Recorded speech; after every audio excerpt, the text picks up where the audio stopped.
They packed up everything they had. They packed up their children, their belongings, and they drove for a couple of days to get to a place where they just anticipated there would be work. El Campo, the labor camp, is larger than 2/3 of the cities in Idaho. We try to maintain the community, we try to maintain the history of it. At the same time, we look at the growth. What's it gonna look like in the future?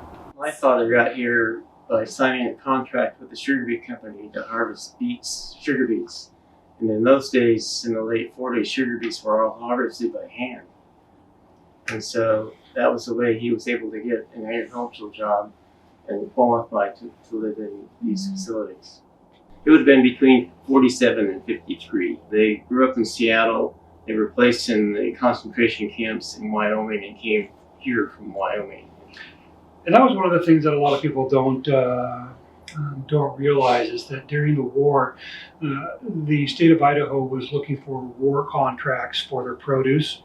And the United States government said, we don't want to enter into contract with Idaho ag companies because there's a labor shortage, kind of like the labor shortage we have today. And so there was a need for laborers.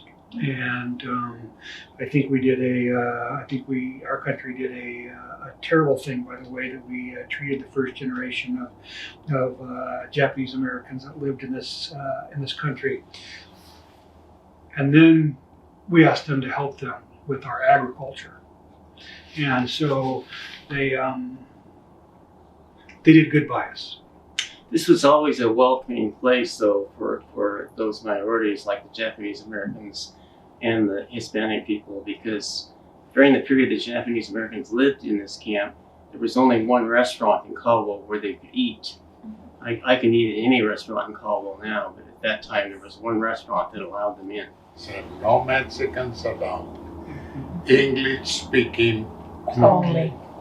In those times, when we first came out here with our grandparents, Julia and Chris Chavez. They came here to Idaho first, and my mother followed them. And so we worked in the potatoes, the onions, apples, and the prunes, and strawberries, and peas.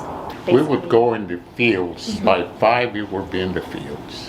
My mom would be cooking tortillas at 3 in the morning. My brother had some friends that they used to ask him how tall the fence was out here and when they closed the gate. They thought we were like in some jail or something, and it was our home, and we were a family. Yeah, because it's called the labor camp. One of the things that we want to do with the building is turn it into a place where we can recognize and be able to tell the stories, your stories. And so if we turn it into a cultural center or an interpretive center where people can bring their third generations, their grandchildren out here and take a look at it and say, this is where we used to live. And it was exactly like this, and it was, where the bed finished, the living room started, and the kitchen table right, all together. And so I grew up there, behind the counter with my mom.